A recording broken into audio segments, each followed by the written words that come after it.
Bom, então, oficialmente, boa noite. Turma E, de Números de Educação Básica. Estamos aqui na aula de número 21, dia 13 de janeiro de 2022. Hoje, então, a gente tem a apresentação do terceiro seminário. O tema são os números reais. Então, eu já passo a palavra para o grupo responsável e agradeço aí pela condução dos trabalhos. Está com vocês, pessoal. Bem, joia. Obrigado, Jussara. Boa noite, pessoal. Espero que todo mundo esteja bem aí, nessa quinta-feira. A gente vai começar aqui, né, contando para vocês um pouquinho sobre esse artigo que a gente leu, né, e a gente vai trazer um pouco sobre esses pontos principais. Vou compartilhar a tela aqui para a gente ir seguindo aqui a nossa apresentação. Só compartilhar. Tem como? Ah, tem sim. Fico meio perdido aqui no Teams. Vocês estão conseguindo ver a tela da apresentação? Como é que tá aí? Sim, e no modo apresentação. Sim, tá visível. Perfeito. Beleza, gente. Então, tá bom. Bem, então, qual que é o título do artigo que a gente vai apresentar aqui no seminário, né? Então, o ensino de números irracionais na educação básica e na licenciatura em matemática. Um círculo vicioso está em curso? Então, nosso artigo já tem o artigo aqui já tem uma pergunta aí para a gente pensar, né? Sem spoilers por enquanto, mas a gente vai refletir um pouco sobre essas palavras-chave que foram aparecendo aí. Os integrantes do nosso grupo é a Ana Luísa, Elisângela, Elisaias, eu, Vicenzo e o Vitor. Então, a gente se organizou aqui um pouquinho para cada um ter um espaço de fala, né? E poder comentar um pouco sobre alguma parte do artigo em si. Inclusive sobre isso, né? O texto é do Geraldo Cláudio Broeto, da Vânia Maria Pereira dos Santos Wagner, né, de 2019. Bem, e aí, trazendo um pouquinho sobre essa visão geral, e só para vocês também refrescarem um pouco de como que eles organizam os tópicos dentro do texto, né? Então, primeiro, o texto é organizado com uma introdução, uma reflexão ali na educação básica, algumas problematizações ali sobre o tema. Depois, na formação de professores, e por último, uma conclusão. Então, a gente se organizou um pouco nesse sentido também, a fim de a gente ir costurando as ideias junto com os autores, assim, e trazer esses pontos principais que foram abordados em cada tópico. Enfim, vou começar aqui, então, falando um pouquinho sobre a introdução, para a gente poder começar as nossas discussões aí, depois a gente vai prosseguindo com todo mundo aqui do grupo. A ideia que a gente trouxe assim, no trabalho, de uma forma geral, é de colocar essas reflexões-chave, né, essas partes bem interessantes que foram aparecendo, com alguns questionamentos, algumas discussões, assim, para a gente deixar também um pouco mais dinâmico, né? Então, até aproveitando aqui o espaço, e quero agradecer também o apoio de vocês lá no grupo, no fórum. Acho que ficou bem movimentado lá, a gente teve discussões bem bacanas, e a gente tem o objetivo também de trazer aquilo um pouquinho para esse momento, né? Acho que uma forma síncrona dá um calor assim melhor também, né, para as discussões. Enfim, vamos lá. Bem, então, começando aqui com a introdução, como é que o artigo ele vai, quais são os pontos que o artigo vai começar trazendo para a gente, né? Bem, então pensando aí no ensino de números irracionais, né, na escola básica, né, e de uma forma geral sobre como que se dá, pensando também na universidade, enfim, né, o artigo vai começar trazendo para a gente algumas pesquisas realizadas no final da década de 90 e até bem recente, assim, né, 2010, 2012, aí, que vão trazer alguns desafios no ensino-aprendizagem de números irracionais, dando aí um panorama para a gente sobre pontos-chave de maior fragilidade, de maior atenção, assim, quando a gente está pensando sobre esse processo de ensino-aprendizagem. Então, reunindo aqui alguns tópicos, né, organizados aqui pelas essas pesquisas, né, por esses autores, a gente tem que alguns desses desafios são os conhecimentos de professores e alunos sobre o tema, o tratamento dado ao tema pelos livros didáticos, e a formação de professores de matemática. Então, esses desafios, eles vão estar ambientados aqui, né? A gente vai refletir as questões que vão ser abordadas dentro do texto, vão ser refletidas sob a luz desses desafios também, né? Sobre como que a gente, qual que é, o que que a gente tem, né, para trazer para os alunos, mas também como é que a nossa construção docente é feita.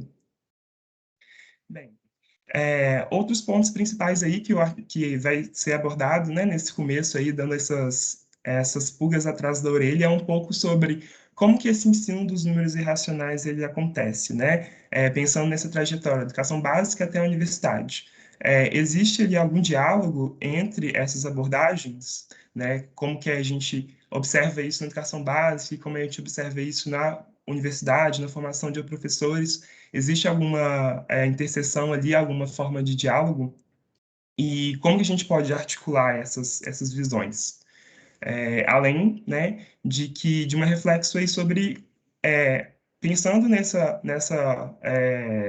quebra um pouco, né, já dando um spoiler, né, do que vai ser dito, mas pensando também que um pouco dessas perguntas são um pouco retóricas, né, quando a gente pensa no estado atual, assim, mas sobre o círculo vicioso que existe de números irracionais. Então, essa construção é um pouco para trazer como que isso apresenta, né, como que essa articulação, né, ou ausência de articulação, ela vai se dar, como é que ela vai se apresentar de uma forma cíclica. Então, aqui um pouquinho da introdução, a gente vai entrar agora num tópico sobre o desenvolvimento aqui na educação básica.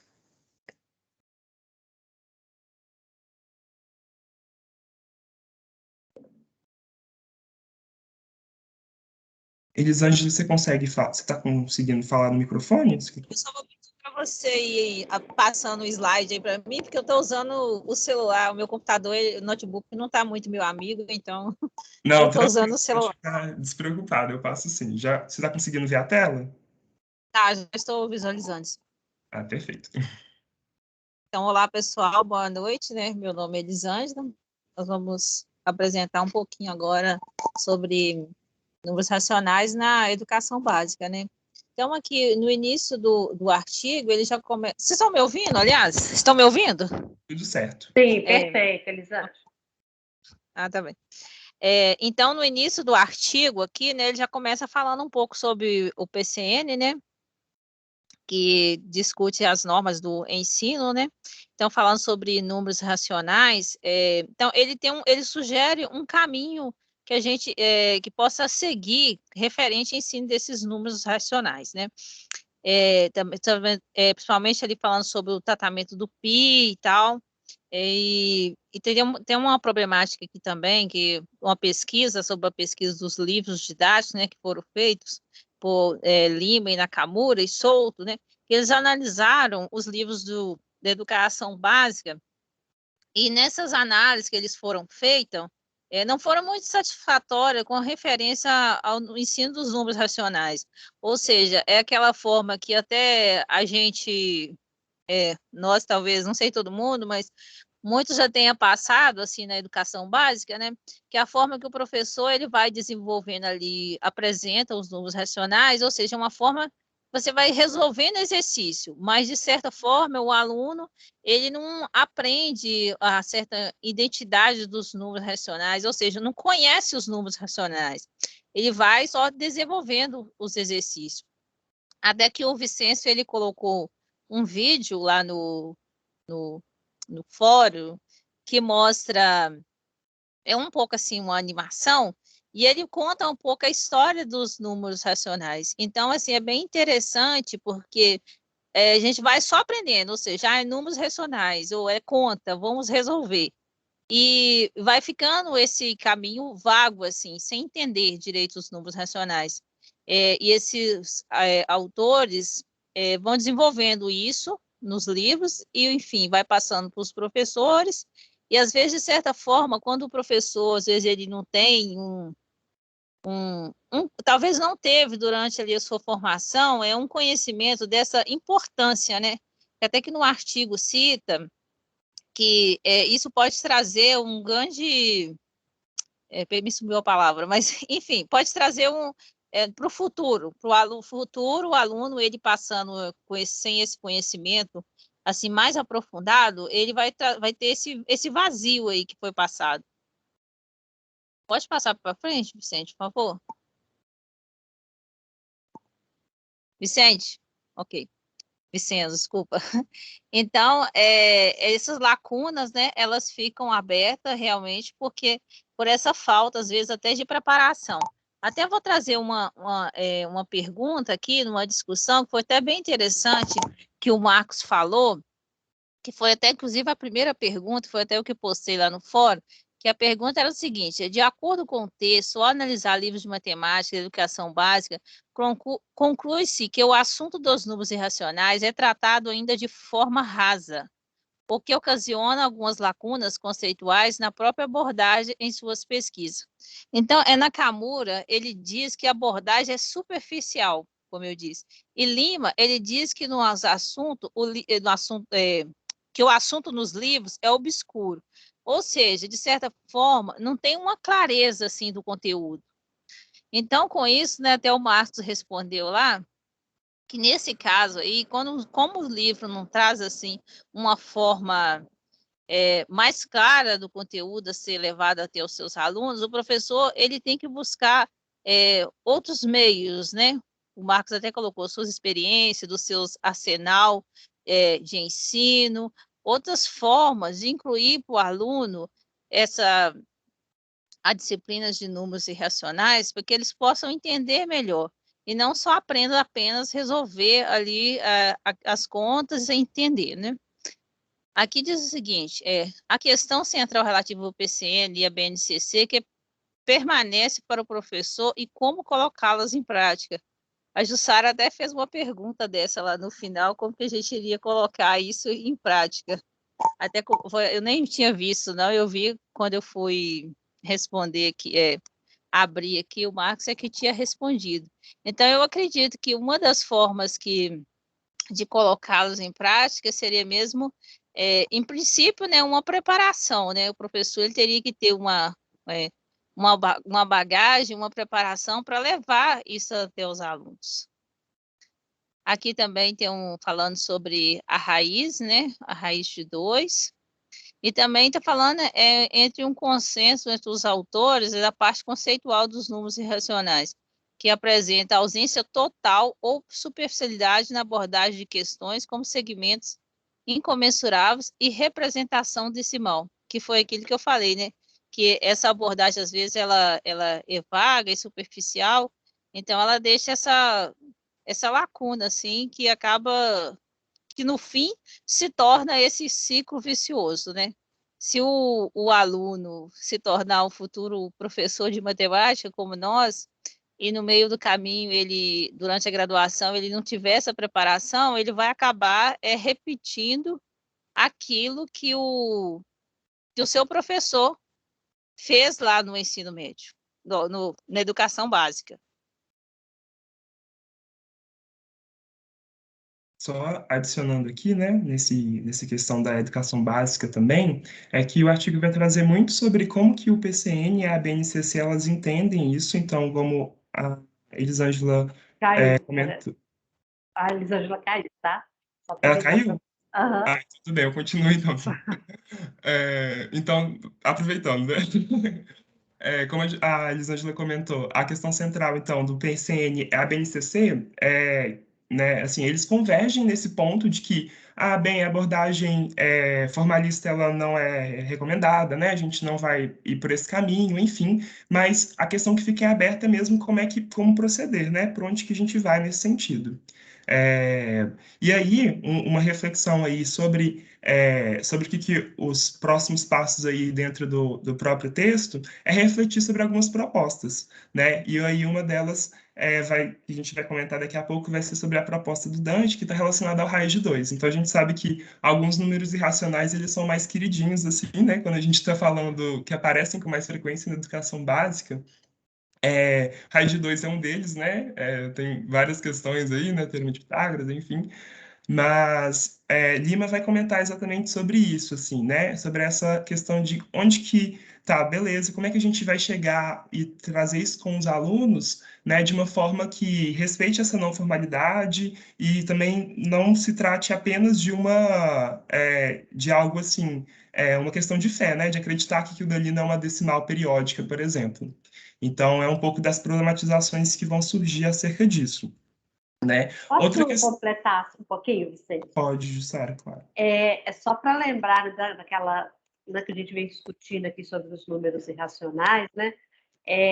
A natureza desses números, né? A maneira como eles foram introduzidos na matemática, foi de uma forma bem mais abstrata do que os anteriores, né? O conjunto dos números racionais, os naturais, os próprios naturais. E isso, então, acarreta, é uma das causas dessa dificuldade que existe com relação à aprendizagem dos números racionais, né?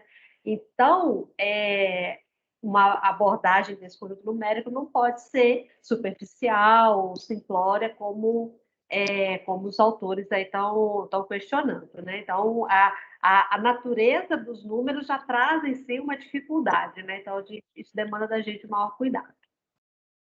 Sim, muito bom. Obrigado, Jussara. E aí uma questão aí que entra muito nesse sentido é que muitos desses professores, com base, né, como a Elisângela comentou, essas pesquisas que vão apontar uma certa fragilidade lá nos livros didáticos, né, sobre o assunto e sobre esse caminho que não fica muito bem claro, né, de como seguir, de como construir isso em vista de todas as questões aí próprias, até como a Jussara comentou, da natureza do conjunto numérico, né? Muitos vão recorrer a exemplos, e aí que entra também o raiz de 2, o pi, né, que a gente vai comentar com as propostas. Algo que muito forte aí que a gente vai observar nessa próxima proposta, que é a proposta do Dante, vai ser a utilização da calculadora. Então, é uma discussão que, enfim, acho que é bem, fazendo só um comentário aqui um pouco paralelo, né, mas é interessante quando a gente estava construindo o trabalho, né, no texto e ao mesmo tempo estava acontecendo os fóruns, né, sobre os assuntos. Então, enfim, ter aqueles outros artigos também, eles são bem interessantes para embasar até o nosso discurso, o nosso olhar, né, sobretudo pensando no penúltimo, se eu não me engano, né, que fala sobre a questão dos desequilíbrios e sobre a utilização ali de uma prática pedagógica para repensar ali a utilização da calculadora. Bem, e aí, né, que essa proposta Dante, que os autores vão chamar de proposta Dante? É trazer a irracionalidade do número 2, né, e aí ele vai trazer, refletindo aí, né, como se aparece no livro didático, né, do Dante mesmo, mostrando ali essa construção da raiz de 2 meio que com esse olhar de aproximação, né? A gente vai pela direita, pela esquerda, né, vai colocando ali mais dígitos, vai aumentando as casas decimais, né? Um pouco ali semelhante a gente pensar o caminho que a Jussara mostrou, da raiz de 6 nas aulas anteriores, né? E da gente chegar aí, de uma certa forma, à conclusão que essa dízima, ela não é periódica, né? Então, enfim, acho que a própria construção, quando a gente percebe, existe essa certa lacuna, né? Que é o que os autores vão problematizar, do tipo, como que a gente pode mostrar que realmente acabou, né? Que acabou assim, né? Que não tem um período, né? Que aquilo dali não vai ter momento que eu vou finalizar o meu período e tal, né? E aí ele não seria irracional. Então, a proposta do Dante, ela está um pouco morando assim nesse lugar do exemplo e morando também nesse lugar assim da calculadora, né, de um apoio bem numérico assim, de estimativa, enfim. E aí de uma, ai, perdão. Não, eu que te perdoo, eu te peço perdão que eu estou entrando aqui toda hora. Mas volta, por favor, lá no raiz de 2, por favor. A questão aí é quando a gente trabalha com uma atividade desse tipo isolada, né? Porque se tiver tido uma discussão anterior, tipo o que a gente fez, né? Provando que o raiz de 2 é irracional, e depois a gente buscar uma aproximação para ela, essas atividades se complementam e vão ajudando a montar aquela coisa do desequilíbrio que vai acontecer, né? Você vê de um jeito, vê de outro, para ir construindo a concepção dos números irracionais, né? Eu acho que os autores aqui, o que eles mais questionam é quando você tem essas atividades pontualmente, né, que em si não esclarecem, né, que não ajudam a desestabilizar e a construir uma concepção mais consistente, né, dos números irracionais. Obrigada. Sim, obrigado, Sara. E exatamente o que eles vão comentar, tanto nessa proposta quanto na próxima proposta, colocar essas atividades, né, mostrando ali alguma certa questão de ponto de fragilidade, pensando muito nesse lugar aí de ser algo sem um apoio, assim, né? Pensando eles numa atividade ali que, como se fosse uma forma de introduzir, enfim, de a gente ter esse material também de apoio para ambientar essa prática, né? E aí, só mais esse outro exemplo aqui, essa outra figura, ela vai trazer né, um exemplo ali que realmente pede para utilizar a calculadora, enfim, mas só dando uma exemplificada no que essa proposta do Dante, que eles chamam de proposta de Dante, né, que ela está ali ambientada nesse ambiente, nessa questão de aproximar, enfim, pensando ali na utilização da calculadora. E aí, algumas coisas aí, né, pensando nesses argumentos apresentados por Dante, os autores eles vão comentar ali nessa página 733 que, em termos conceituais, eles criam uma espécie de circularidade. Um número é periódico porque a dízima é não periódica e a dízima não porque é irracional. Isso gera um tipo de conhecimento pouco valoroso, pois não faz ligações com outros conceitos matemáticos, tende a ser volátil. Então, traz um pouco dessa reflexão de que está se criando ali um raciocínio que ele volta nele mesmo, né? A gente não define, pensando aí, né?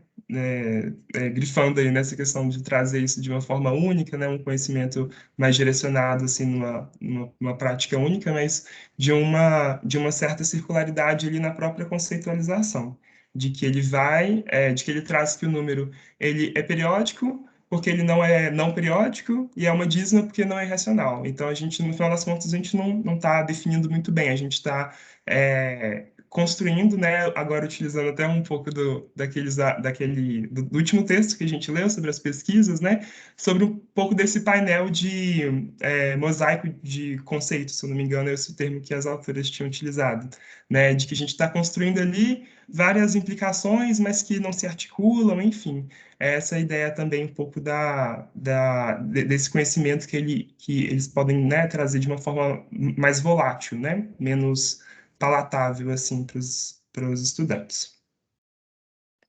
E agora, por outro lado, né, a gente tem a proposta Lima, que os autores vão chamar de proposta Lima, que aí a gente já tem um raciocínio um pouco mais complexo, assim, né? Acho que já dá para dar uma olhadinha, assim, só de bater o olho, a gente consegue identificar algumas coisas. Vou dar uma lida aqui só para a gente conseguir entender. Então, examinando o desenvolvimento decimal de um número, nunca podemos garantir que ele seja irracional.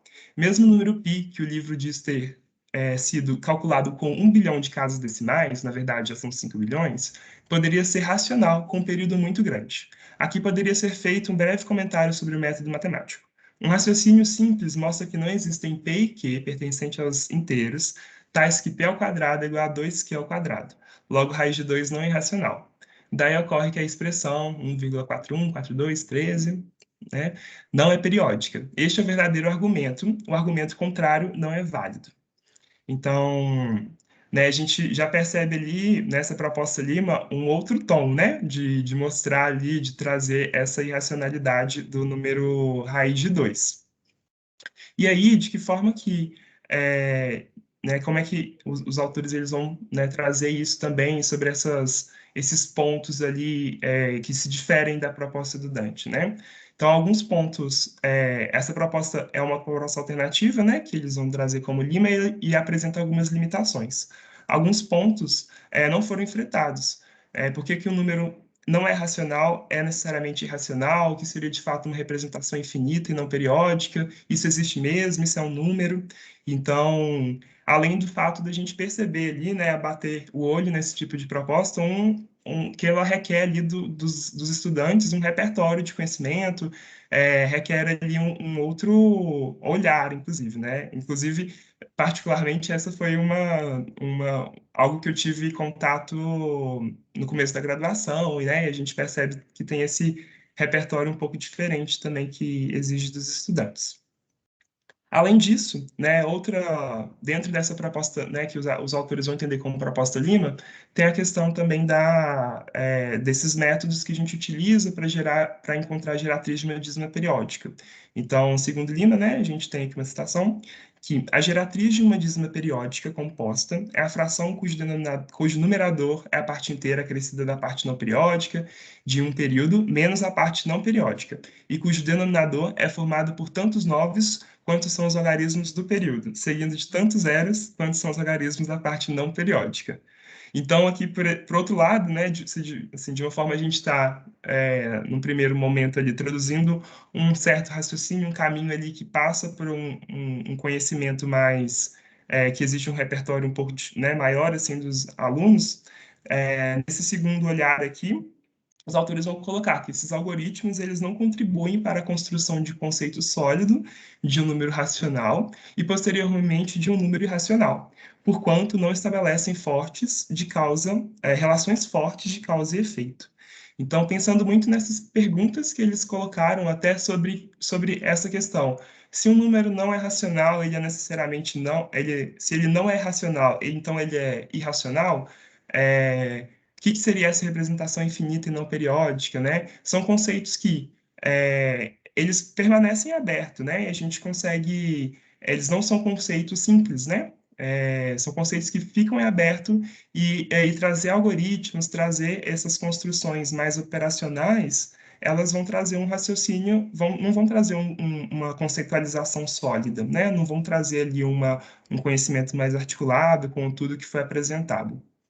Então, de um lado a gente tem essa proposta Dante, de outro lado a gente tem essa proposta Lima. E aí, uma das primeiras perguntas que a gente manda aí para a audiência, a gente espera que a gente, um pouco comentando sobre que, fazendo um paralelo com o que a gente fez de uma pergunta sobre caminhos possíveis, enfim. A nossa pergunta é possível um caminho entre as duas? O que podemos refletir sobre os potenciais de cada proposta? Então, como a Jussara comentou, essas propostas elas não se bastam por si próprias, né? Né, sobretudo do Dante que a gente estava comentando no início. Não é uma coisa que a gente aplica e segue a vida, né? Que elas são apenas únicas e a partir daí a gente constrói, mas a gente consegue definir ali umas potencialidades, algum caminho talvez de construção, né? De um apoio ao outro. E a nossa pergunta aqui para a sala, né, de uma forma geral, é se existe esse caminho entre as duas, ou se é possível a gente construir, ou alguma potencialidade que vocês enxergam em cada uma ou em alguma específica.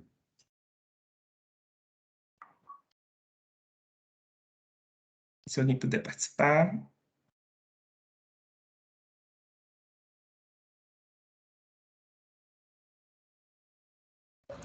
E aí, pessoal, boa noite.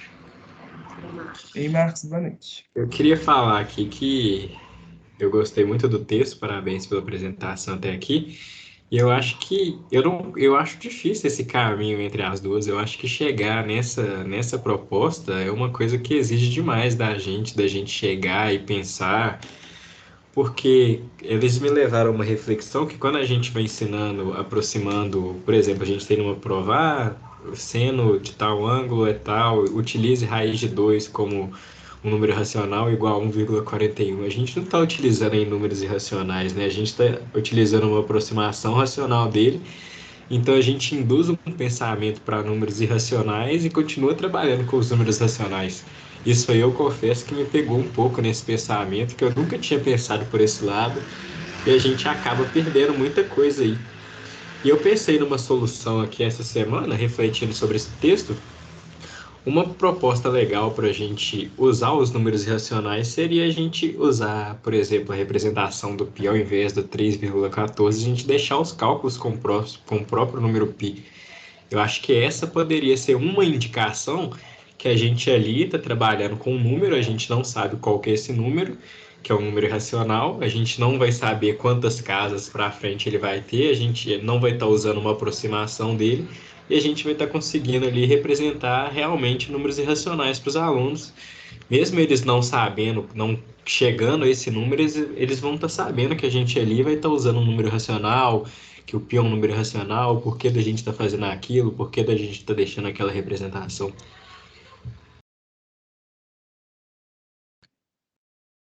Obrigado, Marcos, pela contribuição. Eu levantei a mão aqui, eu estou querendo fazer um comentário de como essa ideia de que π é igual a 3,14 é meio uma construção social já, né? Ela não está só na aula de matemática. Eu outro dia vi um papel de parede do meu sobrinho, que era assim, o quarto dele vai ser quarto de cientista. Então tem coisa de química, tem engrenagens e tal, e tem lá escrito assim, π igual 3,14. Aí eu fiz um escândalo e pedi para o meu irmão, me dá um marcador de texto, um texto que eu possa escrever no papel de parede. Eu fui lá e pus aproximadamente em todos. Tive que subir numa cadeira e tal, e corrigir. Aí falei, gente, não, π não é igual a 3,14. Aí dei aula, né, de matemática. Mas, assim, só para mostrar para vocês que não, isso não é uma informação que está apenas na aula de matemática. Né? Quando a gente quer mostrar, né, alguma imagem de fundo, né, que envolve matemática, né, cheio de letras, tal, tem lá escrito π igual a 3,14. Né?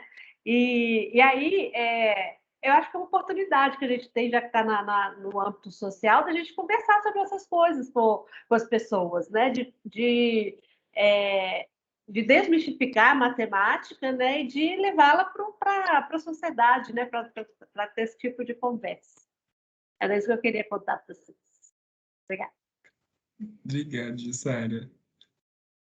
É engraçado, porque essa questão do pi eu acho que virou quase questão de cultura pop, assim, né? Ele passa, assim, por vários lugares, assim, meio perigosos.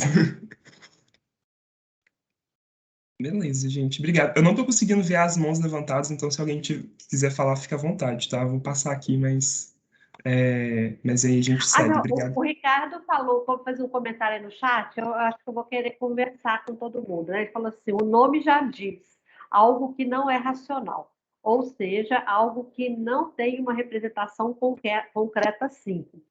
O racional, Ricardo, vem de razão, né? De A sobre B. E aí o irracional é simplesmente uma negação do racional. Eu acho que se você puder falar, como é que você chegou Não, eu quis só fazer um trocadilho, aproveitar, entendeu? Não que era só um trocadilho na hora, assim.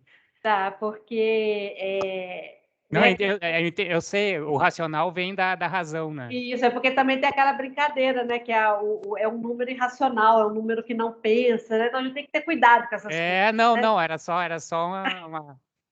Tá, porque na escrita não tem a expressão, eu não sabia se você estava brincando ou falando sério. Mas tá bom, obrigada. Muito bom. Obrigado, gente, pelos comentários. Só fazendo um adendo aí que o Marcos falou, acho muito interessante mesmo a gente trazer o pi como o pi, né? Como a gente vê o número, porque acho que também é uma forma da gente normalizar ali, né? O símbolo, enfim, né? De que tudo bem, né? Número irracional, um número também, né? Tá tudo bem, ele tá lá com esse símbolo, mas enfim. Obrigado pelos comentários, gente. Vou dar uma continuada aqui para a gente seguir. Bem, então, ainda ambientado nesse lugar aí de educação básica, né? Os autores eles vão trazer ali um pouquinho sobre exatamente sobre um pouco sobre essa questão do pi, né? Dizendo num aspecto mais no sentido de como que agora os alunos, né, e uma pesquisa aqui que é essa Zaskis e Sirotsky, né, desses dois autores, vão perceber como que os licenciandos eles entendem ali a classificação, né, e a relação de frações e racionais. Então, inicialmente, ele é um comentário de uma aluna, né, nesse texto né, de Broa de Santos também, lá na página 77, um trecho de lá, que ela diz o seguinte: se eles tiverem fração, se o resultado dele não der exato, exato assim, der uma dízima não periódica, ele é irracional. Números irracionais podem ser escritos através de raiz, né? Se não forem quadrados perfeitos. Não sei. Π é um número irracional, mas eu não sei explicar, definir. Então, mostrando aí um pouco sobre um exemplo, né, desse confusão, assim, de uma aluna, e ainda trazendo aí sobre essas definições, né, relacionando uma fração com irracionais, essa pesquisa, então, de 2004, desses dois autores, ele vai trazer um olhar sobre licenciandos canadenses. Então, ali vai perceber que existem aqueles licenciandos, eles entendem também algumas frações como números irracionais, e aí aquilo ali, né, mostrando ali uma aplicação incorreta, né, uma incompleta da definição, e não esse não entendimento de que aquilo ali tem a ver com fração ou que não tem a ver com fração, no caso. Então, a conclusão que o artigo ele traz ali um pouco sobre essas pesquisas, né, pensando ali que a gente está até estendendo, né, do território nacional, mas também pegando ali que é uma pesquisa com licenciados canadenses, que essa divisão de inteiros, né, gerar ou não uma dízima periódica, não é uma questão óbvia para os estudantes. E aí mora também um desses perigos, né, esses pontos assim de maior atenção, de como que a gente traz isso para dentro do ambiente. Ou seja, para criar uma concepção mais forte de números irracionais, é preciso também ter uma concepção forte de números racionais, né? Sim. Então, o trabalho com os números deve ser bem cuidadoso, porque senão vão ficando essas lacunas ao longo da formação. Exatamente. E até puxando um gancho aqui de um comentário que eu ia fazer no começo, mas é que o nosso tema do nosso seminário são números reais, né? Que a gente está falando sobre números irracionais, né? Mas muito pensando que a gente já comentou sobre números racionais nos últimos seminários, mas trazendo também esses argumentos que os autores vão trazer, né? Tanto naquela discussão lá com a proposta do Lima, as perguntas que eles estão direcionando é essa relação entre números racionais e irracionais. Como é que a gente vai trazer um novo conjunto se a gente né, a gente não define, conceitualiza, aproxima os estudantes bem do conjunto até então que a gente está falando, né, do mundo que a gente estava lá, que é os números racionais. Então, enfim, só um comentário aqui sobre isso. E aí, uma outra pesquisa também, né, de Broeto, né, de 2016, vai trazer um pouco sobre essa relação, né? Então, pensar um pouco sobre realmente esses números racionais e como é que eles relacionam com dízimas periódicas. Então, a gente percebe que tem essa grande lacuna, assim, essa grande fragilidade em entender essas dízimas periódicas, né? São números ali infinitos, né? Enfim. E aí a pesquisa tem esse objetivo de explorar essa relação entre números que têm entre as dízimas periódicas e a representação como uma razão, né? Como quociente de inteiros. Então, dando aqui a imagenzinha, né, dessa atividade que foi proposta, foram algumas perguntas propostas ali para os licenciandos, com o intuito ali de refletir um pouco sobre qual que é a relação entre o resto da divisão com a periodicidade, né, da dízima, qual que é a relação disso com a dízima ser uma dízima periódica ou não ser uma dízima periódica, de que enfim, se a gente vai ter um número com resto zero, um resto que que não seja igual a zero. Então, essas discussões elas foram ambientadas muito no sentido ali de trazer essa relação entre restos parciais da divisão e esse aparecimento de dízimas periódicas, que é um ponto assim de bastante atenção quando a gente pensa lá nos estudantes e tal, mas quando a gente reflete sobre a nossa também concepção, às vezes dá um nó na cabeça, né? Então, trazer essa relação entre restos e as dízimas periódicas foi o objetivo dessa pesquisa, pensando muito nessa questão de preparar ali os números racionais para a gente conseguir ir para frente, né? E aí, trazendo um pouquinho sobre outro queridinho aí dos números irracionais que aparecem dentro dessas abordagens que a gente tem dentro da educação básica, é o pi. Então, o PCN, né, vai trazer para a gente essa seguinte fala, né? Outro irracional que pode ser explorado no quarto ciclo é o número π. de longa história de ocorrência muito frequente na matemática, o número π nessa fase do aprendizado aparece como a razão entre o comprimento de uma circunferência e seu diâmetro. Essa razão, sabe-se, não depende do tamanho da circunferência em virtude do que duas circunferências são figuras semelhantes.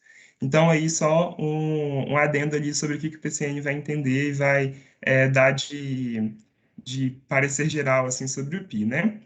E aí, o que a gente traz aqui, né, que o artigo ele vai trazer, vai ser meio que uma nova proposta, uma nova não, né, mas mostrar para a gente uma proposta, uma abordagem do π, né, de como o π ele aparece aqui em livros didáticos. Então, aqui especificamente foi a fonte Giovanni e Castrucci, de 2009, e ele trazendo o π numa abordagem meio que experimental, né, matemática experimental. Que é uma abordagem ali pensando que, bem, esse número racional está muito relacionado com o comprimento de circunferência, com objetos, né, circulares, enfim. Então, essa abordagem aqui vem trazendo uma medição mesmo. E é uma pergunta que a gente até colocou lá no grupo, no fórum, né? Como que é uma abordagem que, se a gente pensa, né, do que a gente tem geralmente dentro de sala de aula, que é pouco experimental, né, ou pouco, enfim, empírico nesse sentido, o que a gente pode pensar, e aí é uma segunda pergunta que eu coloco para vocês, né, para a gente aqui discutir, mas quais potencialidades e pontos de atenção que a gente pode perceber ao apresentar esse tipo de atividade ali, né? Então, o que a gente será que dá, né, que é bem interessante, enfim, mas que a gente tem que ater também a atenção. Ambientado muito no que as autoras, né, os autores trazem aí dentro da discussão. Se alguém pode contribuir aí com um lembrete do que eles vão dizer, ou alguma percepção também própria.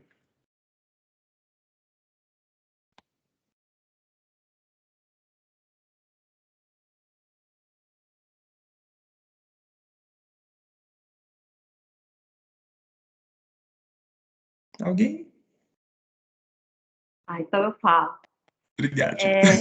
Eu sempre dou um tempinho para ver se alguém fala.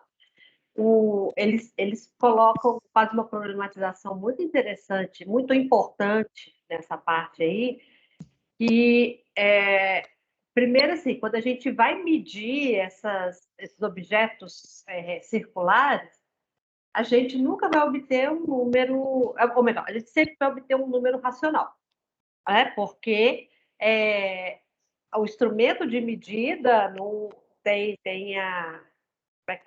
impreciso, né? Como a gente conversou nas aulas aí para trás, toda vez que eu pego dois segmentos, eu consigo medir um usando o outro, porque os instrumentos que a gente tem, régua, fita métrica, etc., são imprecisos, né? E o nosso olhar chega num ponto que você não consegue ver lá o raiz de 2, você vê 1,4, quando muito, né? Então, e aí esse tipo de atividade experimental, quando você mede, você vai encontrar um número racional dividido por outro racional. E você informa como professor que o π é um número irracional. Então, você já já apresenta o π com uma contradição, porque você informa para os estudantes que ele é irracional, mas na hora que eles vão fazer o experimento, eles concluem que é racional.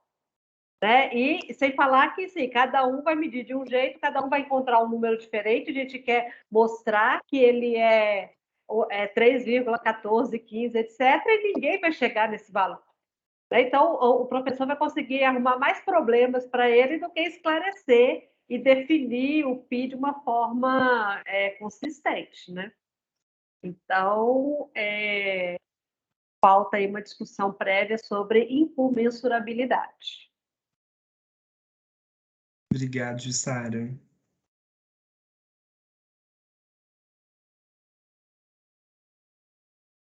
Gente, alguém mais quer comentar? Eu não tô vendo mãos levantadas. Se vocês quiserem falar, fiquem à vontade, viu? O Elisai está falando aí também que se alguém quiser comentar pelo chat, se tiver com problema aí de conexão, a gente vai colocar. Lá no fórum também, eu até cheguei a colocar um vídeo lá. Eu não sei exatamente em qual das discussões que eu coloquei, mas eu sugeri que o pessoal assistisse um vídeo. Ele é um vídeo de um professor do Portal da Matemática, da UBMEP, uma proposta de apresentação do número π que ele faz.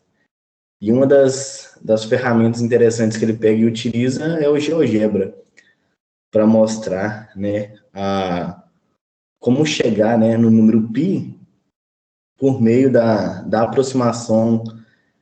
A gente vai aumentando o número de lados dos polígonos, daí a gente vai chegando em intervalos cada vez mais próximos do número π. Aí ele faz isso pelo GeoGebra e chega numa figura de um polígono de 200 lados. Aí a gente já tem uma aproximação aí com muitas casas decimais do π. E é uma alternativa interessante para a gente utilizar. Se a gente faz essa proposta inicial desse experimento, a gente tem que falar sobre essa incomensurável. Ai, gente, eu não consigo falar essa palavra. Eles são incomensuráveis. Que eles são incomensuráveis, né? E aí as ferramentas que a gente precisa para conseguir ter uma aproximação mais interessante deles. Pois é, eu até comentei, lembrei disso aqui agora, Vitor, eu comentei lá, mas será que a gente não vai estar criando uma concepção igual a do raiz de 2 com a calculadora? Né? Porque a gente está usando tecnologia para construir uma aproximação em números decimais para um número irracional. Né? Então, da mesma forma que a gente coloca raiz de 2 na calculadora, usando essa proposta aí desse professor, a gente não vai estar também encontrando uma aproximação decimal para o π, mas assim, nada garante para a gente que depois do ponto que ele foi, ele passa a ser periódico, por exemplo, um período grandão. Entendeu? É mais complicado a gente convencer da irracionalidade do π do que convencer da irracionalidade de raiz de 2, eu acho. Não sei. São nós. Eu acho que a gente precisa inventar um monte de diferentes abordagens para esses números para ir construindo um mosaico aí dessas concepções.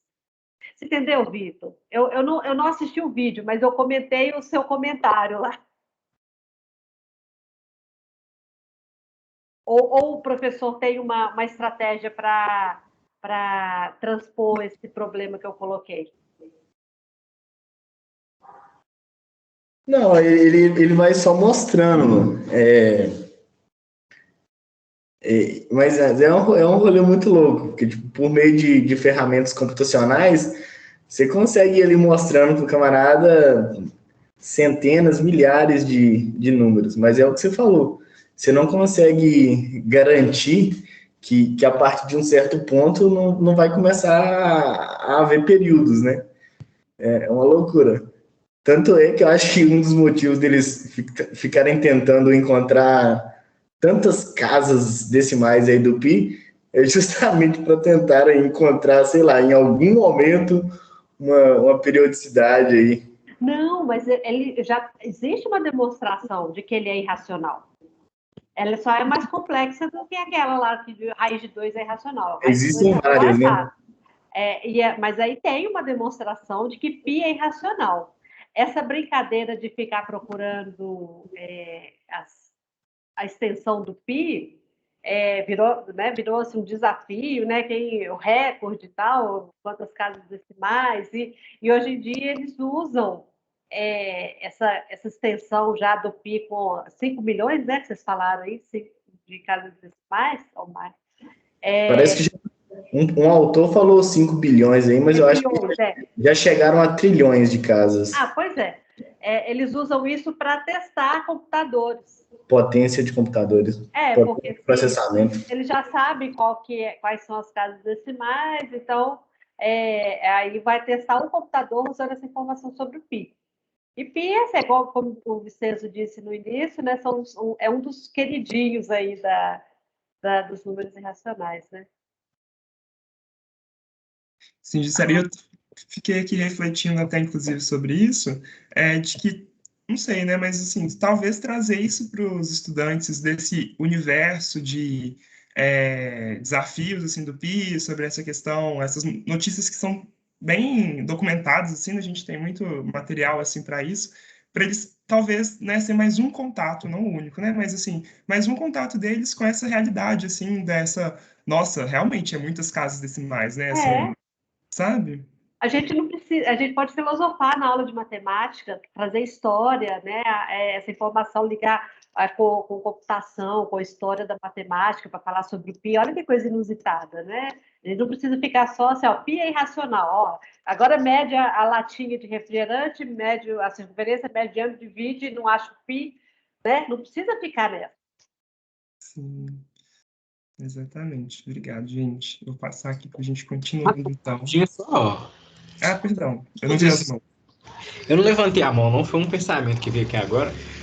Nesses questionamentos, eu acho que a gente seria legal, por exemplo, a gente levar esses questionamentos que a gente tem para a gente ver também com pessoas fora da área das exatas, né?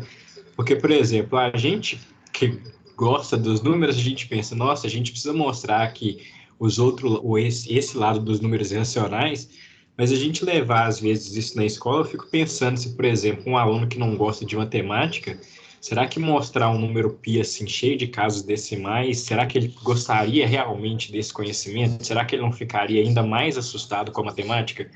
Eu acho que essa pode ser uma das explicações que a gente convenciona tanto 3,14, que a gente chega e mostra, o pi é irracional. Então vamos trabalhar ele aqui com 3,14 para a gente não assustar tanto os alunos que não gostam da matemática, porque no meu ensino médio tinha questões que às vezes a gente ia trabalhar com raiz, a gente escrevia, por exemplo, raiz de 2, tinham muitos alunos que eles se sentiam inseguros em continuar contas quando aparecia um raiz de 2, eles não gostavam de trabalhar com esses números e às vezes as representações decimais, elas chegavam a ser mais fáceis, os alunos continuavam a atividade, eles prosseguiam no raciocínio que eles tinham.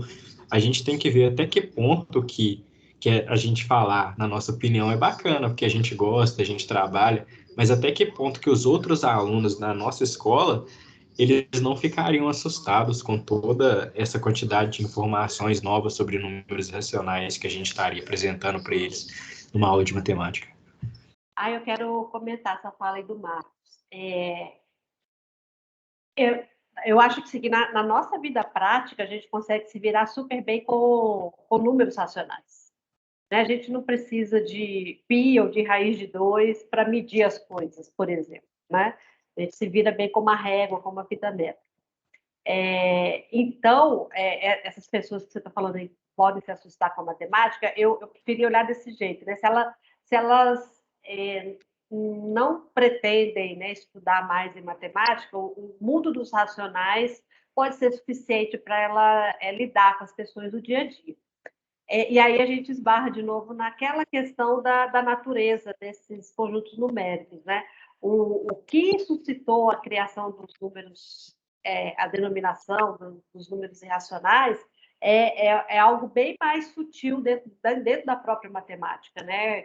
Que é a questão da incomensurabilidade, né? Da impossibilidade de eu ter uma mesma unidade de medida para medir dois segmentos diferentes. Né?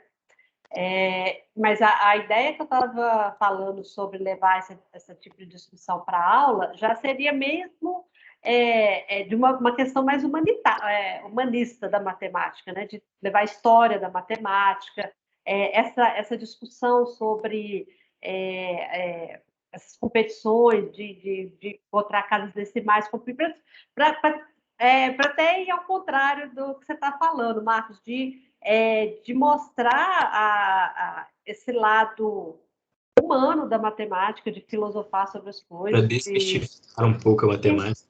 Exato. Esse objeto matemático que se chama pi sendo usado para testar computador, e né, é uma informação diferente da que acontece normalmente na aula de matemática, sabe? Eu acho que é importante o professor ter esse tipo de conhecimento mais versátil para trazer para a aula diferentes possibilidades de atividades, né? Sem ficar só com ensinar conteúdo e fazer as mesmas atividades o tempo todo. O que você acha, Marcos? Aí eu estou contrapondo esse argumento. Não, eu também penso assim, só que eu acho que quando a gente pensa assim, por isso que eu gostaria de ver o lado de alguém que não é da área da exatas, para saber realmente a opinião deles, porque a gente pode chegar a mostrar, a gente dá uma aula sobre história da matemática. Eu tive uma aula muito bacana, eu até cheguei a comentar num fórum recente sobre o número de ouro. O meu professor, ele chegou, falou sobre o número de ouro, falou sobre as relações de medida. Aí ele levou uma trena para a gente medir essas relações no nosso corpo.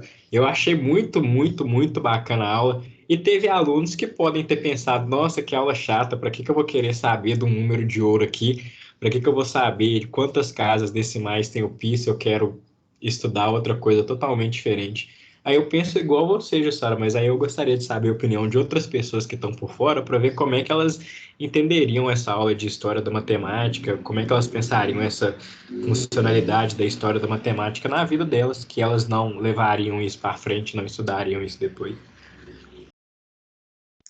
Ah, eu vou fazer um comentário aqui rapidinho. Assim, eu acho que talvez trazer isso dos estudantes, acho que eu sou do time a favor, mas assim, no sentido de, tipo, a gente trazer, acho que falta às vezes um brilho nos olhos, assim, mas a gente, de encantar mesmo, sabe? E de talvez a gente perpassar uma esfera que a gente constrói muito de utilitarismo e que é construído da matemática, né? E de, tipo, de que isso vai ser útil para aquilo, a gente vai usar para aquilo, que os estudantes são muito acostumados, eles veem isso como muito bem afiados nesse sentido, né? Então, não sei, acho que também pode ser interessante porque a gente coloca sociedade, né, de uma forma encantadora, assim mesmo, sabe? De trazer, ó, olha só como que isso é doido, né? Como que, olha só, tem gente que faz isso até hoje, né? E começou há sei lá quantos mil anos atrás. É, mas, enfim, acho que essa conversa a gente pode ter com eles mesmo, né? De sentir ali a turma e tal, e de ter esse retorno deles, enfim. Só uma reflexão aqui que foi aparecendo. E entra naquele aspecto também, né? Igual a Jussara comentou aí. Talvez para o aluno, naquele momento, saber somente os números racionais é o mais interessante para eles naquele momento. Mas nem sempre eles já estão com toda a sua trajetória já decidida, né? Por exemplo, eu, no ensino fundamental ou ensino médio, eu nem pensava em ser professor de matemática. No ensino fundamental, eu não pensava em fazer engenharia elétrica. Então, por exemplo, para mim, talvez até os números racionais estariam de bom tamanho lá, né, na educação básica. Mas e se esse cara, que a gente precisa mostrar para eles, cara, é como uma possibilidade a mais. Se você precisar disso lá na frente, você já ouviu falar aqui. Então, vai ficar mais fácil de você discutir novamente sobre esse assunto, se você já viu ele uma vez. Então, por que não aprender? Ao invés de a gente deixar eles falarem, para que eu tenho que aprender isso? É ajudar eles a fazerem a pergunta, por que não aprender? Né? E esse é o papel da educação básica, né, Vitor? A mesma observação vale para a gente que é professor de matemática com relação à geografia, a ciências, biologia. Outro dia, né, com essa questão de vacina tal, de remédios para combater esse Covid e tal, eu falei, gente, tal remédio é vermífugo. A gente aprendeu no ensino médio que vírus não se mata com antibióticos. Vocês não aprenderam isso lá, não? Né? Pois é, então, eu não sou professora de biologia, mas eu lembro que eu estudei de biologia para aplicar na vida. Né? Então, se a gente fica nessa coisa utilitarista, só vou estudar o que eu vou precisar no futuro, você tem que ter uma boa bola de cristal para saber o que você vai ser, o que você vai precisar, né? A função da educação básica é dar essa instrumentação geral, esse conhecimento básico sobre todas as áreas, e é meio assim um menu, aí a pessoa vai ter contato com aquilo, e igual o Vitor falou, vai se decidir, e se ele precisar, ele volta lá e retoma aquela coisa, né? Então, eu acho complicado essa coisa, se eu só vou estudar só vou apresentar o conteúdo matemático se eu for precisar dele, mas a gente não sabe do que vai precisar. Né? Isso vale para todas as disciplinas, não só matemática. Gente, só dando continuidade aqui para a gente ir seguindo. A gente fala demais, né? Magistério, eu tô adorando essas discussões, assim.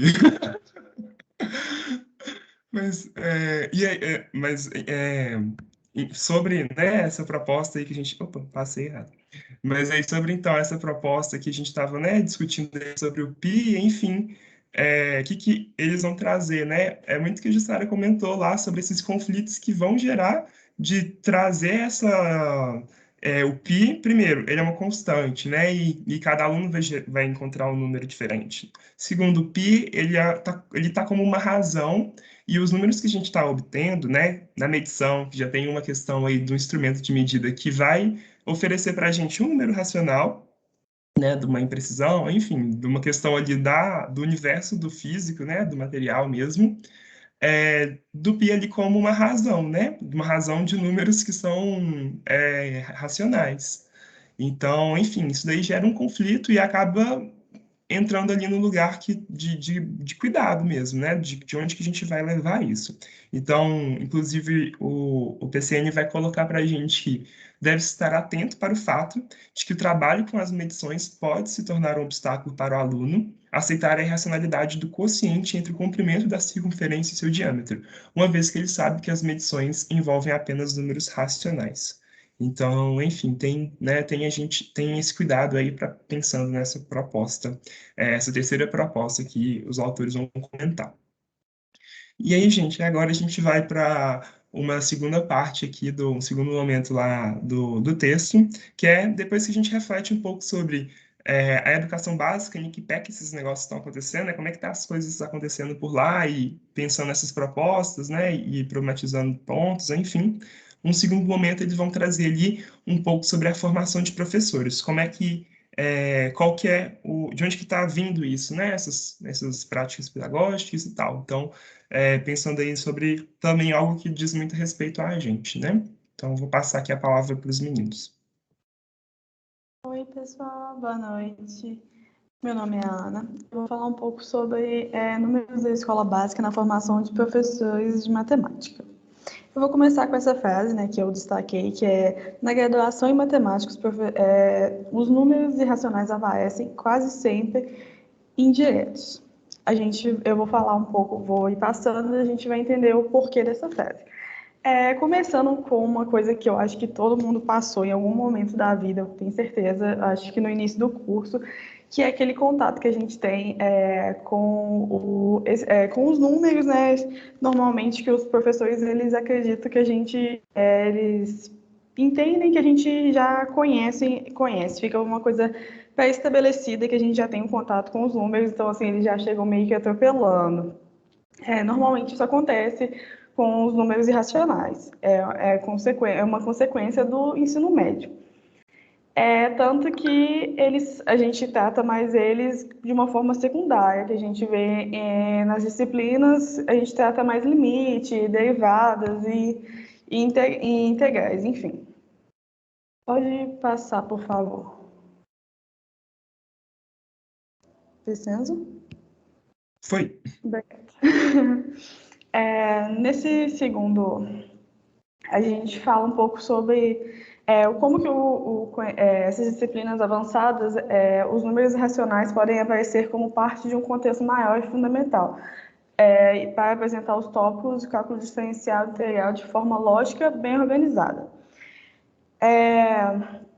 A gente estuda, os professores, eles tratam isso de uma forma bem didática, e eles apresentam para a gente uma abordagem uma abordagem bem formalista, os números bem formados. E acaba que a questão ontológica, da onde que isso surge, como isso torna possível a existência disso, ela fica esquecida. E quando esses professores são questionados de onde isso existe, que aconteceu essa pesquisa onde aparece a partir desse texto que a professora passou para a gente, eles não sabem de onde que isso parte, porque essa parte ontológica ela fica em segundo plano, porque passam essa parte formalista, que é o que está nos livros didáticos, e eles não sabem como que eles vão passar essa parte ontológica para os seus alunos. Então, pode passar, por favor, Vicenzo. Então, eles não sabem como trabalhar isso com os seus alunos. E aí o conhecimento fica um pouco difícil de se trabalhar nesse sentido. Ana Luísa, me permite completar aqui. Eu acho que que os professores, não é que eles não sabem, não é uma questão para eles. Né? A abordagem que eles trazem dos números irracionais é a abordagem formal da matemática como campo do conhecimento, e que não discute essas questões sobre o que são os números racionais, né? que é uma questão que é pertinente, que faz falta lá para educação básica. Né? Então, nem é uma questão assim, eu queria fazer isso, mas eu não sei como fazer. Eles simplesmente não fazem. Sim. Mas, completando. Obrigada, professora. Enfim, é fundamental conceber o número real como um número, o que faz uma grande diferença, porque na escola a ideia do número já possui uma história de elaboração e reelaboração. No processo de ensino e aprendizagem escolar, essa história vem se desenvolvendo a partir do trabalho como os naturais e passam pelos inteiros, pelos racionais até chegar aos reais. Ao longo dela, o aluno se vê na condição de reelaborar esquemas cognitivos para, a cada etapa, acomodar nova noção de número. Pode passar, por favor?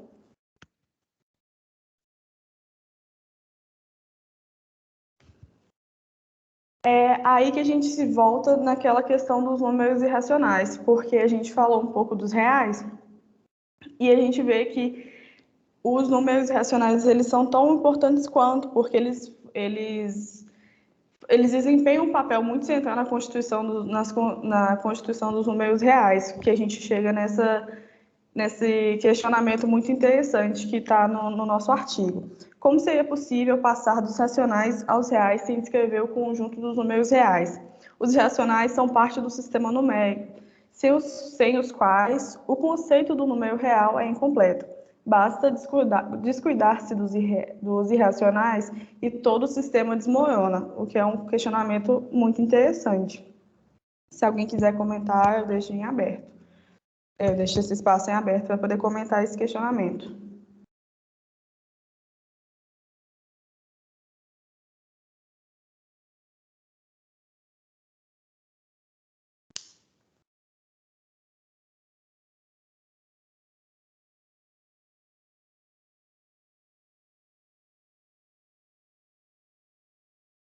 Eu estou esperando alguém falar para mim poder falar ou não. Oi, Elisário. Vocês não me ouviram, não? Não, agora eu estou ouvindo. Deixa o Beleza. microfone pertinho.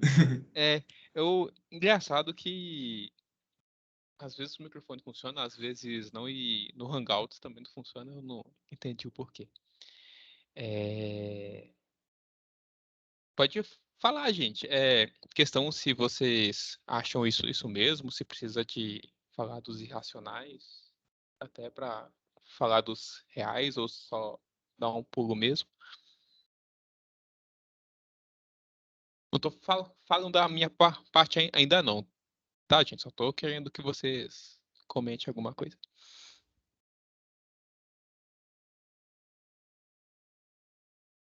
Eu acho que os autores colocam esse questionamento aí porque, no caso do ensino superior, parece haver uma passagem dos racionais para os reais, sem um tratamento mais específico sobre os irracionais, né? Porque eles falam assim, os reais, os racionais estão no conjunto dos reais e o que não é racional é irracional. Então, o conjunto dos irracionais é definido como complementar.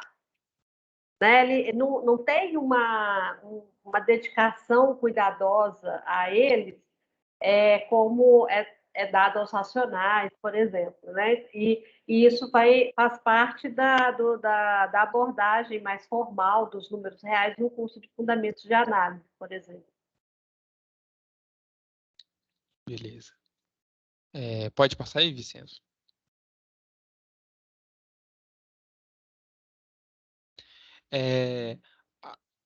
Então, né, pegando o que a Ana falou aí, um pouco voltando atrás também, é que os estudantes chegam na faculdade e com uma bagagem que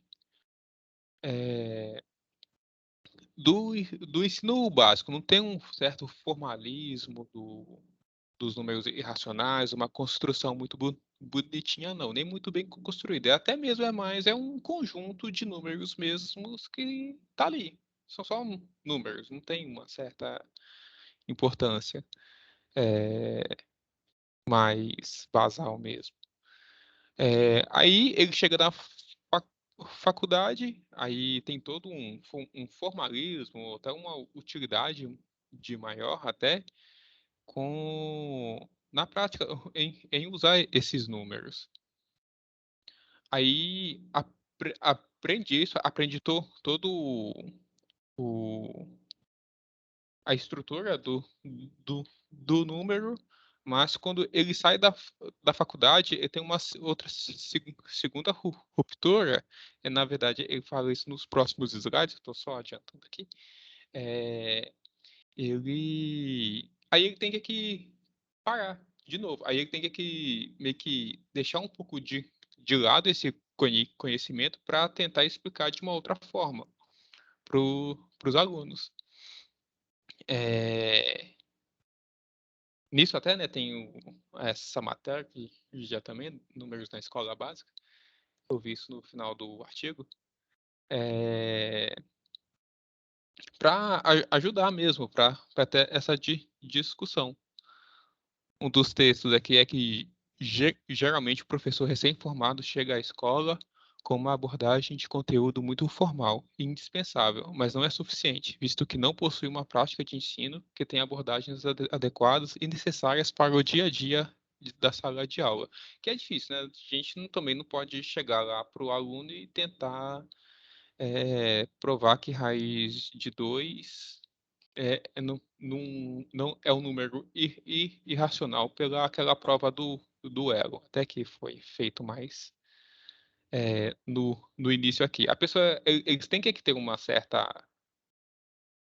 bagagem, uma maturidade para poder entender até alguns pensamentos mais abstratos, como esse, mesmo sendo um pouco mais simples.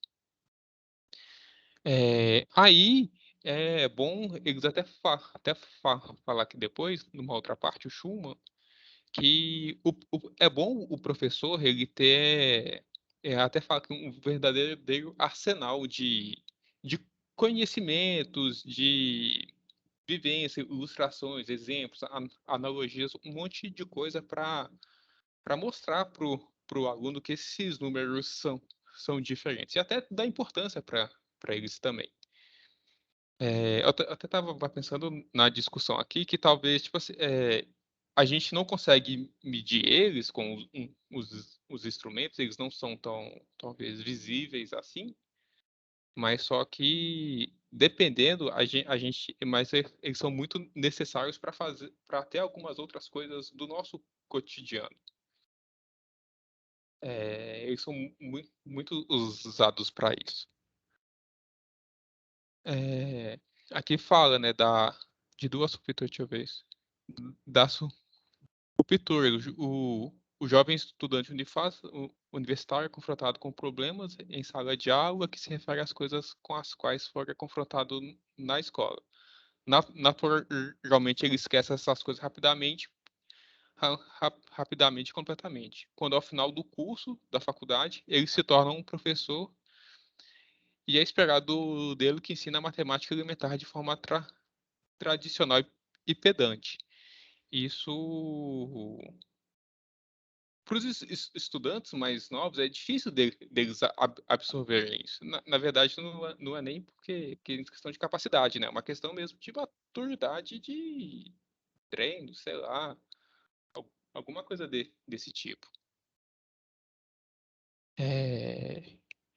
E isso, tipo, e quando isso acontece com recém-formados, né, tal, até às vezes com nós mesmos, às vezes a gente deixa de explicar um certo a gente deixa de ensinar um certo formalismo para meio que só o aluno aceitar mesmo. Aí recorre ao livro, aí faz de forma simplista. Aí o aluno depois aprendeu de forma mais simples e vai chegar na faculdade. Aí vai ter essa quebra, aí depois, quando chega, se ele se sentir, como é que eu falo, constrangido ou com dificuldades para explicar esses números, pode fechar o ciclo. Aí que torna o ciclo vicioso, que eu acho que está no próximo slide.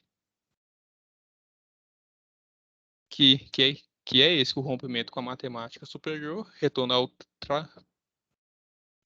tradicional, que é nosso ensino, não é mais comum.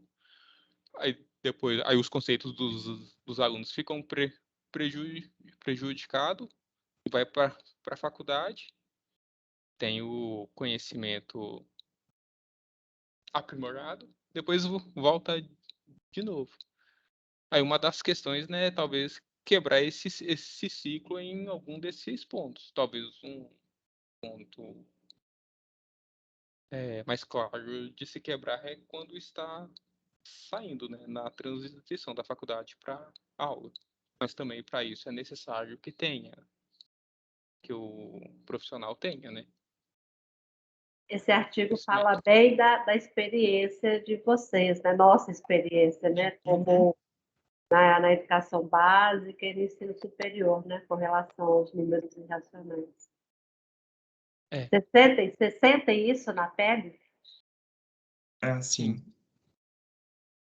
Até fazendo um comentário aqui que eu ia utilizar para complementar, mas assim, é uma coisa que a gente consegue perceber muito ao entrar no curso de matemática, né, e da gente ter esse novo olhar. Eu acho que existem muitas peculiaridades dentro do curso, assim, dependendo um pouco de qual lugar que a gente vai. Mas, assim, o que a gente pode perceber, e eu acho que eu não estou falando por mim, estou falando por algumas aí, vocês podem me corrigir caso contrário, mas aqui os autores vão trazer nessa questão da formação dos professores de matemática é exatamente esse pouco olhar para uma perspectiva ali didática, ou um pouco olhar sobre uma relação entre matemática da educação básica, né, com a universidade, de não ter esse laço assim tão certinho, né, tão bem construído. E aí um ponto que a gente vai percebendo é que, de uma certa forma, a gente está repetindo até um ciclo que acontece dentro da escola básica, né? Porque na escola básica a gente vai lá, né, assim, os estudantes, de uma forma geral, a gente vê ali várias imagens sendo construídas, e aí, no final das contas, a gente tem aquele mosaico, né, que as autoras ali do artigo que a gente já trabalhou vai falar.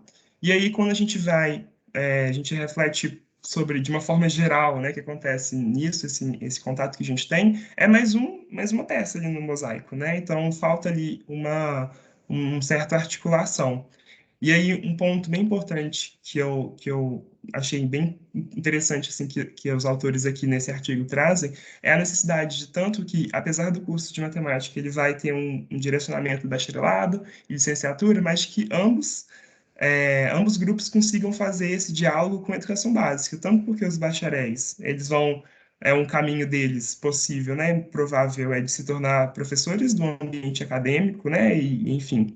Então, eles vão ter contato, eles vão receber esses estudantes que vão vir da educação básica, então, eles entenderem como funciona e dialogarem é uma ferramenta didática para eles conseguirem transpor conhecimento, assim, né? Construir conhecimento e entender os alunos que chegam para eles, tanto com né, da licenciatura por motivos né, de futuro mesmo, de formação docente.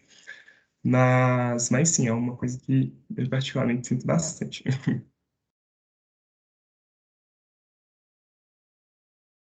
Se alguém quiser fazer mais algum comentário, a gente caminha aqui para... Eu também concordo, Vicente, com tudo que você falou. Eu acho que o meu choque muito grande foi na primeira semana do curso, porque assim quando a gente entra, a gente pensa, não, matemática é uma coisa muito tranquila.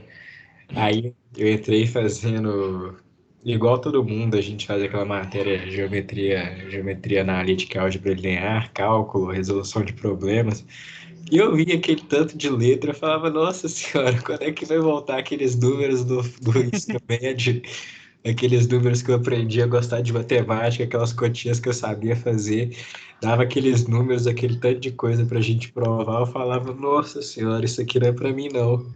Mas aí depois a gente vai acostumando e eu acho que vai ser outro choque muito grande quando eu sair da formação e for entrar numa sala de aula, que a gente vai voltar para aquele tratamento que a gente tem que ter, mais cuidadoso, para os alunos aprenderem.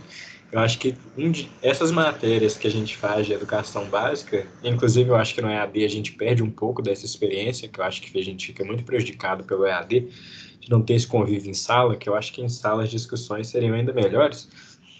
Mas essas disciplinas são muito importantes para a nossa formação e para tentar aproximar a gente do universo dos alunos, do universo acadêmico, do universo dos alunos. Ô, Mas Marcos. esse é um grande recado desse artigo, desculpa, Elisaias, porque assim, a gente aprende superficialmente os números irracionais na educação básica, aí chega na licenciatura, no curso de matemática, o que a gente aprendeu de número irracional não ajuda a gente a entender o formalismo dos números no fundamento de análise, por exemplo, e o que a gente aprende em fundamento de análise não nos ajuda a ser professor de números irracionais na educação básica. Então, aí as duas rupturas, né? Porque quebra o da educação básica e do ensino superior, e aí a gente vai ter que ficar repetindo o que a gente viu com os professores da educação básica, porque o curso superior não nos instrumentalizou para ser professor disso. É complicado. Eu grifei todas as...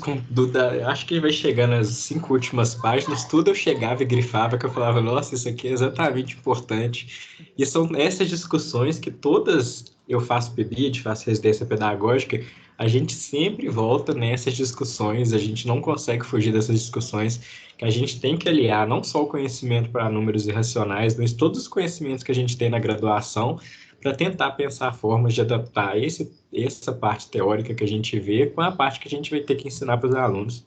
E a gente não consegue fugir disso em nenhuma discussão que a gente faz de matérias em matemática, porque esse é o nosso grande desafio na nossa formação. É verdade. Eu ia falar justamente disso, do PIBID e do Residência Pedagógica, que eu até passei por isso, né? Um outro colega também passou, o Lucas, e ele até respondeu, né? Justamente uma pergunta assim, para que eu vou usar isso?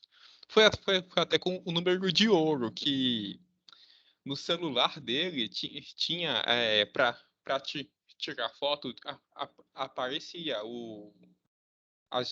a divisão com o número de ouro. E nessa forma você consegue tirar fotos melhores.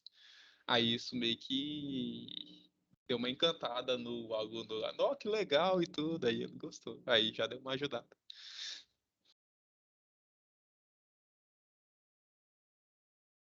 Obrigado, gente. A gente vai caminhando aqui agora um pouquinho mais para os momentos finais. Então, acho que esse daqui era a grande pergunta também do artigo, né? O caminho que a gente vai fazendo para mostrar esse ciclo. Então, como a Jussara falou, como eu acho que os comentários aí que a gente foi tendo, a gente consegue ver isso e essas fragilidades, né? Como o Marcos falou, né? Que essas discussões, elas sempre voltam para essa questão de romper ali, né? Com um ciclo, de romper com uma questão.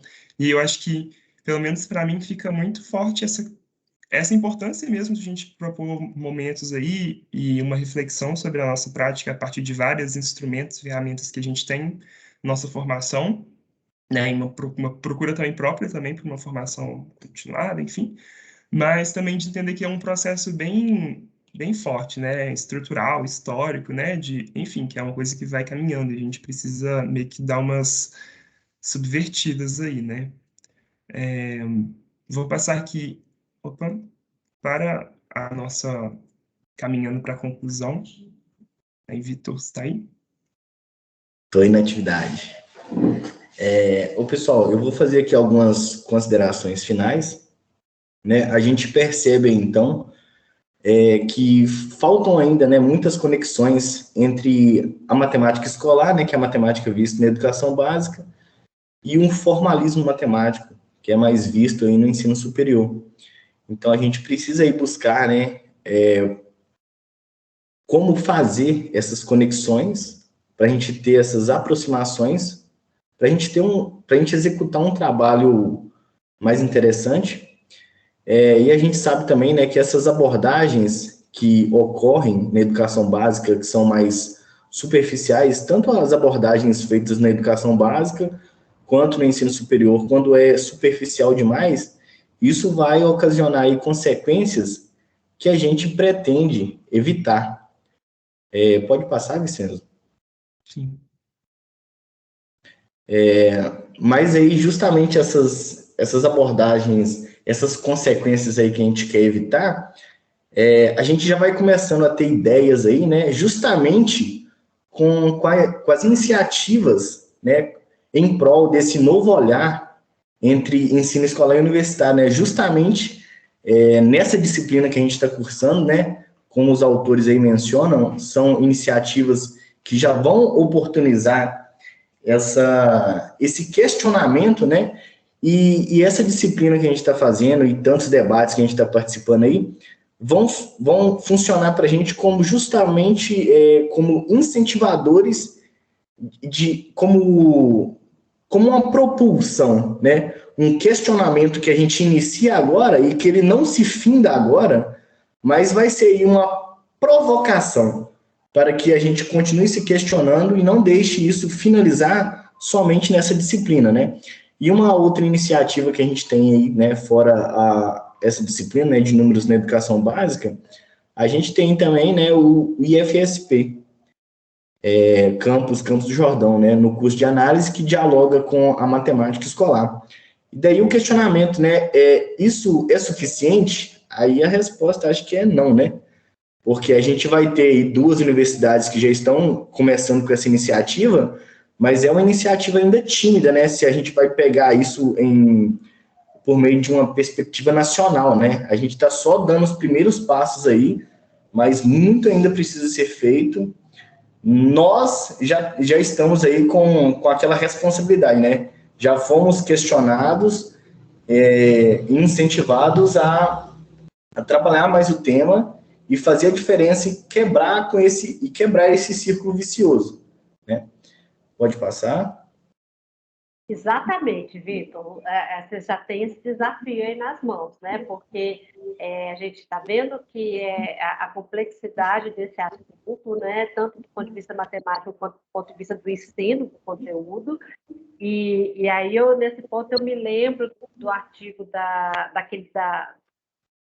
se existe um quadrado com área 13 centímetros quadrados, né? Da Rezende Nogueira, e elas falam da importância de que os estudantes passem por momentos de desequilíbrio, né? A gente não vai encontrar uma receita para como ensinar números irracionais, mas é importante ter várias atividades para trazer esse desequilíbrio, desestabilizar, para os estudantes irem questionando suas próprias concepções a respeito dos números irracionais e ir construindo uma concepção mais forte, né, desse conteúdo que é delicado, né? Então, a gente tem que cuidar da educação básica nesse sentido, tem que cuidar da formação de vocês, e eu concordo que essa disciplina apenas é muito pouco para isso.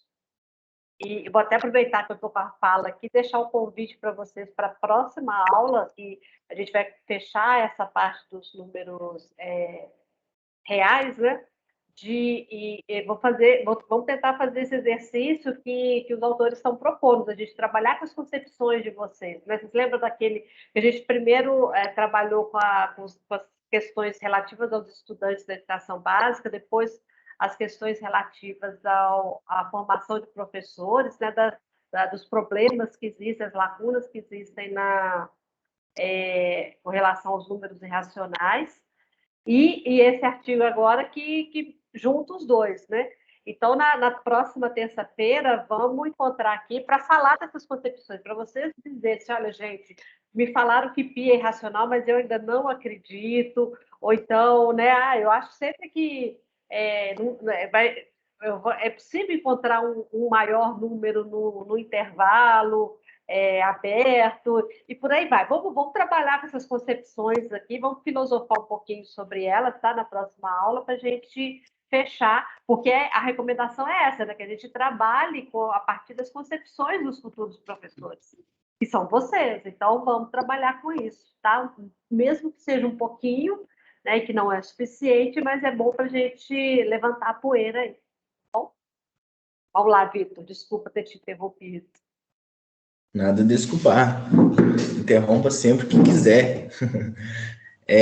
Outras considerações finais aí é o seguinte: a gente precisa conhecer, né, as diferentes abordagens feitas em livros didáticos utilizados da educação básica ao ensino superior.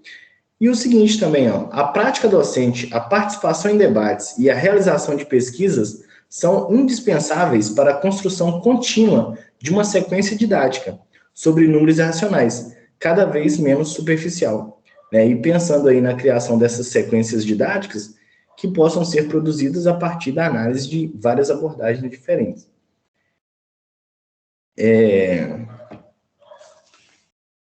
Outra coisa que eu queria comentar também, né, sobre uma pergunta que a Jussara fez, sobre como colocar em prática essas ideias, né? Aí eu vi lá que o Marcos, ele tinha até comentado, né, que para a gente poder botar essas ideias em prática, a gente vai precisar aí do apoio da escola, engajamento dos alunos, apoio dos pais.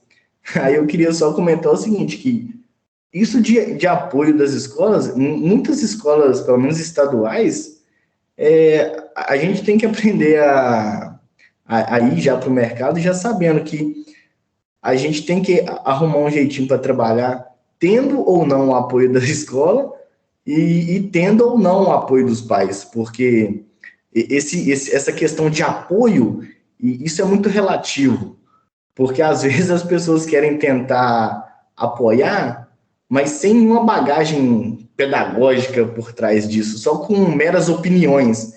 Então, a gente vai precisar, em muitos momentos, em justamente remar contra a maré, e por mais que a gente não tenha um conhecimento hiper pleno, e que nem existe nenhuma verdade universal e nem forma infalível de ensinar, mas a gente vai precisar justamente de botar a pele em risco e fazer acontecer mesmo, independente, estando dentro dos nossos direitos e deveres, né?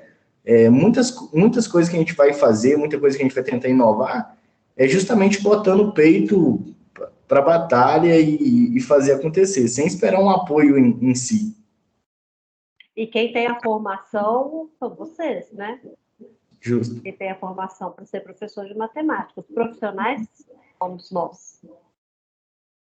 Fazendo só um comentário, Cláudio, antes de fazer a tréplica aí, mas eu lembrei, Jussara, de um artigo que eu acho que você disponibilizou para a gente em geometria semestre passado, sobre subversão pedagógica. Não sei se é subversão a palavra. Isso é subversão responsável.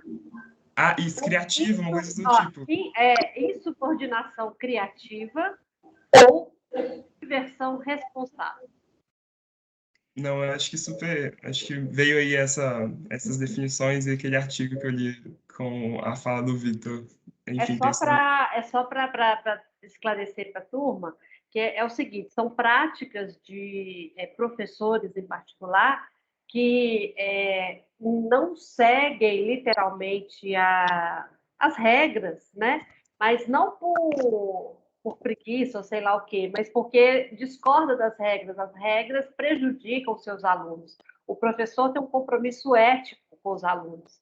Então, se ele percebe que algumas regras estão prejudicando ou deixando de promover a formação matemática dos estudantes, ele subverte essas regras em prol da aprendizagem, né, do compromisso que ele tem com os estudantes, né? Então, tem vários exemplos de... por exemplo, eu acho que eu, como professora do ISEX, eu tenho algumas atitudes de subversão,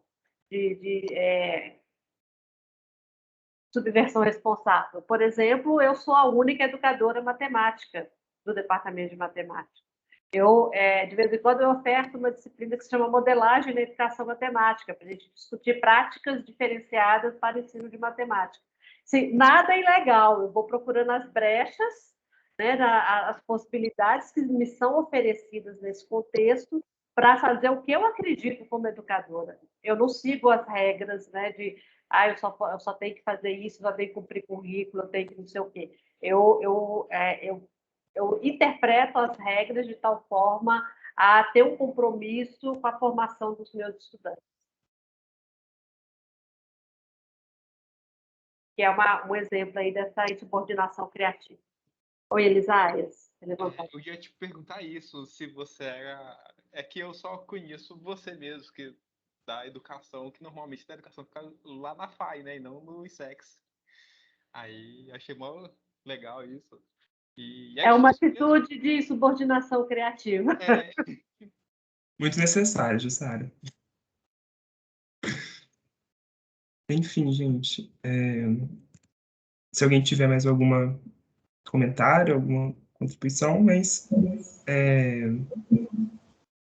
a gente encerra por aqui também um pouquinho sobre o que a gente pensou, né? Sobre o que a gente apresentou sobre esse artigo, enfim. Eu acho que fica muito essas discussões aqui, tanto no fórum, mas quando a gente pode fazer aqui em momento síncrono, né? São muito importantes para a gente refletir a nossa própria, tanto a nossa prática, né, futura aí docente ou atual docente, né, para quem já exerce, enfim, está nisso já, mas também da gente refletir esse caminho que naturalmente, né, que a gente segue ali sem uma reflexão, né, que está acontecendo ali meio que por baixo dos panos, né, como é que tem uma estrutura ali que está sendo repetida, tem um padrão que está sendo repetido. Então, eu achei muito interessante esse artigo, né, em especial de ter, enquanto está lendo ele, está lendo outros textos dos fóruns anteriores, né, relacionando aí com esse tema de números reais e racionais, para trazer para a gente essa tomada de responsabilidade também, né, daquilo que a gente deve pensar e repensar sobre o ensino. Obrigado. Obrigado aí pela atenção, pessoal. Obrigada, grupo. Bom, esse artigo é muito bom, né, gente? Diga-se de passar para problematizar essas coisas. Jussara, a coisa está bem problematizada. Só que eu não estou feliz, não. Eu estava feliz até começar toda essa discussão, mas os meus conceitos estão sendo destruídos e eu estou me tornando um cara inseguro. Eu estava tão feliz com aquela demonstração de que eu colocava um... Oi? Ganhei o dia aqui com o seu depoimento. Pois, mas ué, eu estou infeliz, estou frustrado. Eu vou levar um longo tempo para digerir tudo isso que está acontecendo comigo.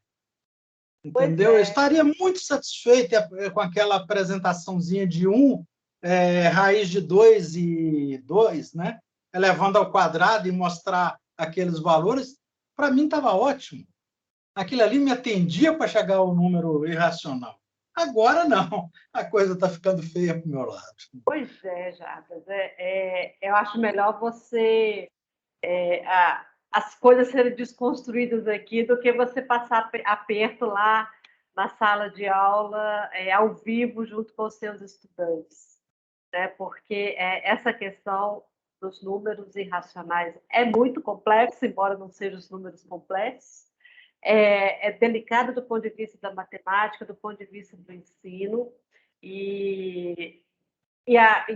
né, aqui esses artigos que a gente está lendo, eles não dão uma resposta para a gente, né, como fazer, não tem uma receita de bolo para isso, mas com certeza é importante que a gente tenha essa incompletude já, esse sentimento de que a gente não está pronto, né, com a incompletude aí do Paulo Freire. Eu até comentei lá no fórum, tem um conceito de desenvolvimento profissional, né? A gente se forma ao longo da vida, né? A Maria da Doente? A gente se forma ao longo da vida. Então, a licenciatura é um momento em que a gente vai ter uma grande dose aí de formação, mas a gente tem que estar sempre aberto a aprender, sempre aberto. A gente está sempre aprendendo, né? Não é só nesse momento. Acho que o Marcos quer falar também. Ô, pessoal, gostaria só de parabenizar vocês aí pela apresentação, esse artigo e todos os outros dos seminários. Os que a gente lê assim para comentar no fórum são bons, mas os dos seminários são especiais. Parece que a gente consegue refletir mais, a gente consegue conhecer mais. E, professor, você, nesse comentário final aí, eu fiquei só curioso, teria algum texto nessa linha assim que antes, eu sei que eu acho que não está no cronograma, que a gente poderia ler para a gente discutir um pouco sobre os números complexos na educação básica? Eu acho que a gente não chega a falar muito, mas eu fiquei curioso como é que seria uma problematização para a gente falar dos números complexos na educação básica, igual esses artigos que a gente vem lendo. Marcos, assim, de pronto, eu não sei te falar, não, mas um caminho que eu posso sugerir nessas revistas, os artigos que a gente discutiu foram publicados, você pode entrar no site delas e buscar números complexos para procurar se tem algum artigo sobre isso. Esse de hoje, por exemplo, foi publicado no artigo Bolema, Boletim de Educação Matemática, que é a mais antiga revista de educação matemática aqui do Brasil. É a minha preferida, diga-se de passagem. Eu sempre vou lá procurar primeiro, tá? Que lá os artigos lá são muito bons. Procura no Bolema, na ZTTQ, que é uma revista onde foi publicado o artigo do Plínio, que é essa aqui, ó. Aquele que a gente leu sobre a pesquisa com os futuros professores da UFMG e da Federal de Santa Catarina. Os autores aqui, a Eliane Soares, Maria Cristina Ferreira e Plínio Cavalcante. Então, a ZTTQ é da Unicamp. E pega todos os artigos que eu sugeri para vocês, pega o nome da revista, entra no site da revista e busca. Lá tem ferramenta de busca, aí vocês buscam lá, números complexos. Beleza, depois eu vou dar uma olhada. Assim. Aquilo ali é fonte para muita informação. Para construir essa organização aqui da disciplina, eu fiz isso. Eu fui nas revistas e fui caçando coisas sobre número racional, irracional, sobre números naturais e tal. E aí selecionei os que eu achava mais interessantes aqui para a gente. É isso, o professor tem que buscar, tem que pesquisar. Não é só ficar esperando, não. Vai atrás. E, Jarbas, fica tranquilo. A gente está todo mundo junto aqui nessa incerteza, na desconstrução das certezas. Ainda sou novo, Jussara, dá tempo de aprender. Claro.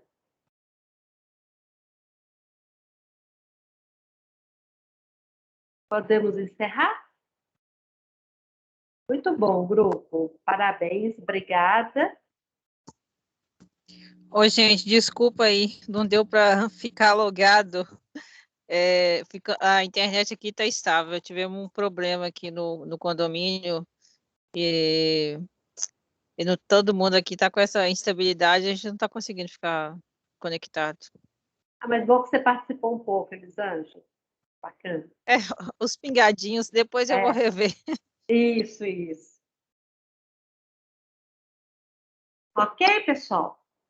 Então, vamos encerrando por hoje. Encontro vocês na terça-feira que vem aqui. Aí é 7h da noite, né? Abraço. Beleza, até terça-feira. Boa noite. Obrigado, pessoal. Ok, boa noite, até terça. Parabéns. Boa noite, até.